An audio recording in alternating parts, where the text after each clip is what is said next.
Welcome back to Fox Recaps. Today I'm going to explain the movie Tale of Tales, released in the year 2015. The film is divided into three narratives. The first narrative centers around the king and queen of a kingdom named Long Trellis. At first, it seems as if the couple is living a happy life, but later we get to know that the queen is suffering from a rare medical condition which will never allow her to become a mother. Because of this, the queen is always upset. Seeing his wife in this state, the king summons the best doctors and physicians from all around the realm, but sadly none of them are able to diagnose the mysterious illness within her. Despite this, the king tries his best to cheer up his queen. One day, he invites some circus performers to the palace. Suddenly, the queen notices that one of the circus performers is expecting a child. As a result, she becomes envious and starts smashing things after entering her chamber. When the king finds out about this, he pays a visit to her room and vows to go to any extent to solve her problem. Late at night, a strange necromancer arrives at the castle, claiming that he can solve the queen's pregnancy problem. Hearing this, the king reminds him that many people have tried in the past and failed. However, the necromancer is adamant that the queen can bear a baby, but it depends on how far the king is willing to go for his queen. The king responds, "To the last extent." The necromancer reveals that he has years of experience and knows a lot about nature. Furthermore, he says that nature must always be in balance, and that if the king desires a life, he must also sacrifice one. Despite his weird claims, the king and queen give him their full support. After this, the necromancer begins describing the process. The king will have to capture a sea monster, whose heart will be used to cure the queen's illness. Then, a pure and unmarried lady will prepare it, which will be eaten by the queen. In this way, the necromancer assures that the queen will become pregnant. Hearing this, the king immediately agrees to hunt down the sea monster and begins the preparations. The following day, the king sets out on his mission. He finds the creature in one of the rivers.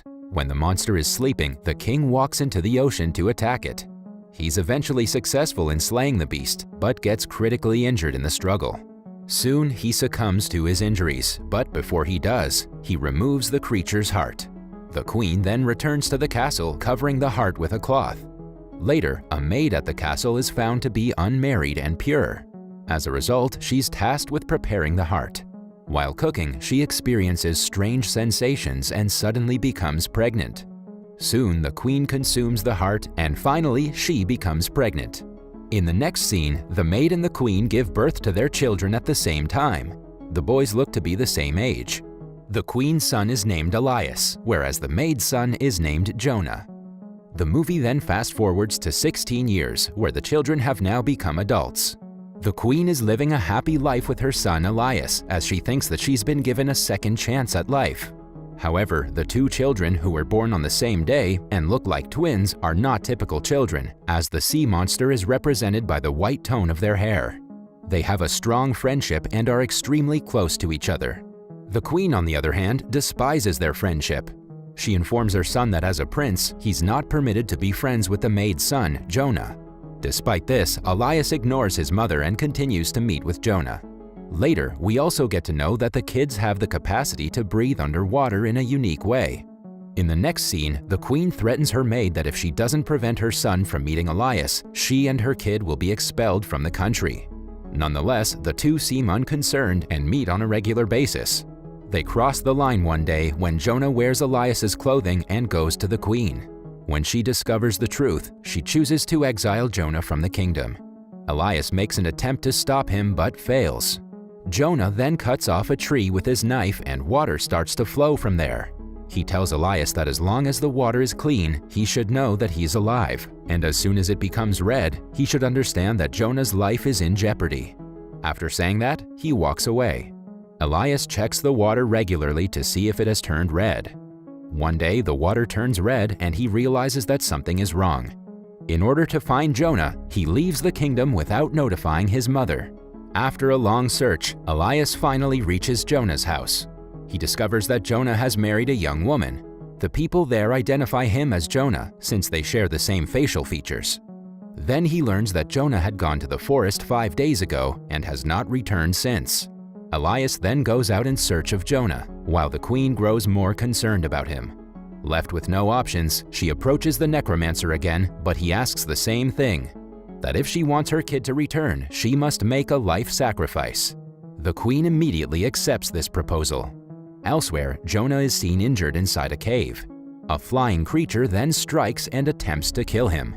After hearing him scream, Elias locates Jonah and terminates the creature with his sword. However, Elias is unaware that the creature is none other than his own mother. But that's what was agreed upon: life for life. In the final scene of the first narrative, Elias ascends to the throne of the kingdom and the story ends.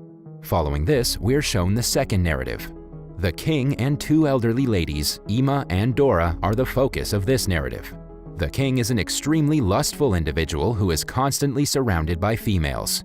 He drinks heavily all the time and is yet to locate his queen. With that being said, he possesses the influence and fortune to marry anyone he pleases. Later, we're introduced to two elderly sisters who reside near the palace. One of them is named Dora and the other is Ima. Dora is a shrewd and selfish woman, while Ima is straightforward. They hardly leave their house and are also unmarried. It's certain that they will die there alone, yet their voices sound incredibly pleasant and young. One morning, the king hears Dora singing and instantly gets smitten by her voice. As a result, he decides to meet her. Soon, the king approaches their door to get a glance of the woman. In his head, he thinks that Dora is young and beautiful. When he knocks on the door, the sisters start panicking, as they believe the king will get angry if he finds out about their appearance. After thinking for a while, they finally devise a plan, and Dora requests the king to come back after a week, so that she will be more comfortable. In the next scene, the sisters strive very hard to make their fingers look young and beautiful. Dora covers her fingers with herbs, but they still look like those of an elderly person. But on the other hand, Ima had put her finger in her mouth for many days, and as a result, it's looking quite good and young. Today, a week has passed, and it is the day for the king's visit. When the king arrives there, Dora shows Ima's finger instead of her own. Now the king is not able to hold his emotions and believes that he has found the love of his life. However, the sisters become more worried because if the king finds out about their truth, he will most likely terminate them. After a lot of thinking, Dora proposes a condition. She will sleep with the king only if there is total darkness, and the king agrees. In the next scene, Ima starts tightening Dora's body with glue so that it may feel like a young girl's body. At midnight, one of the guards from the temple comes to pick Dora up while there is darkness in the palace. The king sleeps with Dora, but in the morning he realizes that he spent the night with an old and ugly lady. Enraged, he orders his guards to throw Dora out of the window. Luckily, she survives the fall. In the jungle, Dora witnesses magic as a witch arrives there and finds her. With her powers, the witch changes Dora into a beautiful young lady with long hair. The next day, the king visits the jungle for hunting and falls in love with young Dora at first sight. He brings her to his castle and decides to make her the queen.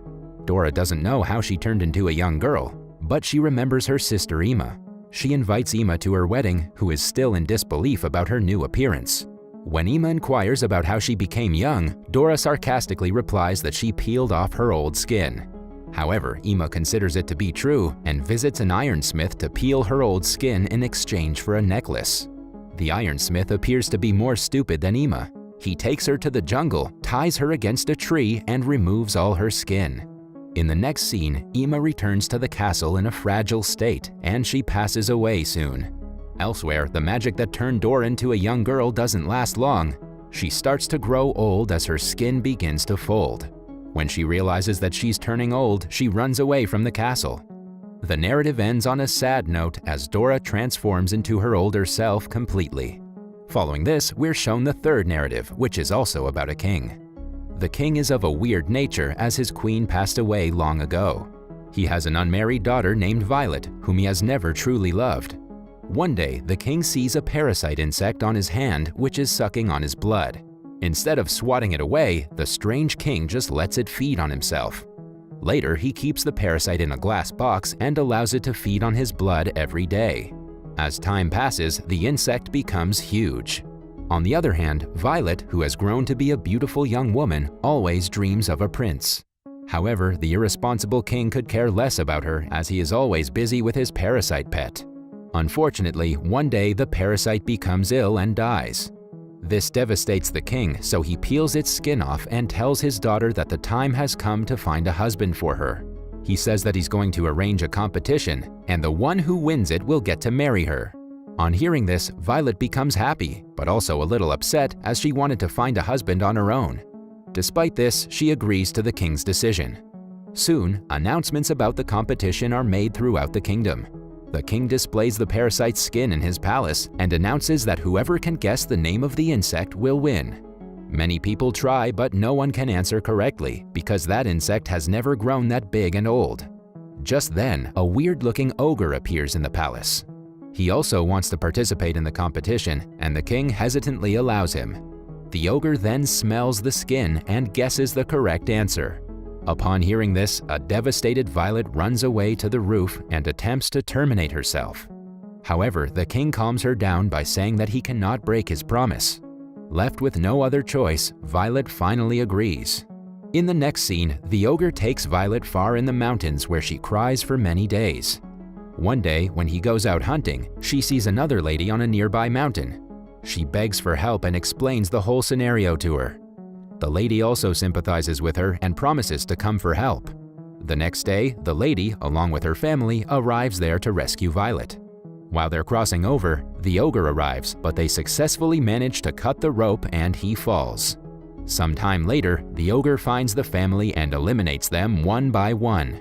He then chases Violet into a cave and begins hugging her.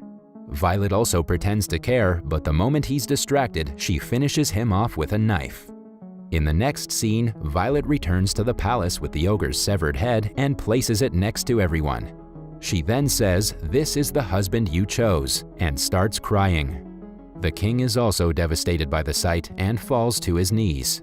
In the final scene, Violet becomes the queen of the kingdom and the movie ends here. That was all from the video. I hope you liked it. Subscribe for more content like this and hit the like button to help us out.